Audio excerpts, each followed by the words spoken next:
In this video, we'll walk through how to modify text in Ella and use different prompts to make a story look exactly the way you want. So first, locate a support that you want to edit, take a look through each page to see how it reads. Next, to edit anything, whether it's the title or the body, click the pencil icon and select Modify Text.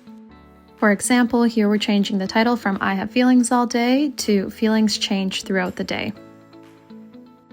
You can also edit the paragraph below and format it however you like. Simply highlight the text and choose from the available options above. So here we've bolded the first sentence and we're going to italicize the emotions to make them stand out. And when you click Done, Ella applies the changes instantly. Let's see what that looks like. You can also adjust the tone or voice of a story using a simple prompt.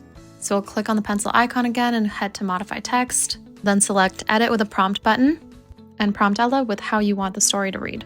For instance, if a kiddo loves princess stories and connects with that style of language, you can ask Ella to rewrite the story in a princess voice.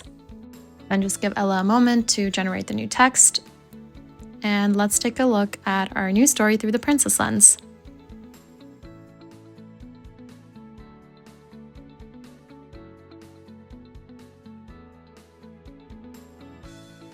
If you'd like to return to the previous version, all you have to do is just click the back arrow. Located at the top of the text box are additional prompts to help personalize supports for every learner. You can simplify the language, shorten the paragraph, expand it, add more nuance, or even include emojis. And if you decide you no longer want the emojis, all you have to do is head back into the pencil icon, click Modify Text, and prompt Ella to remove them, just like we did here as an example.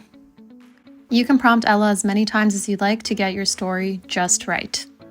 Editing text and creating truly personalized social stories has never been easier or more seamless.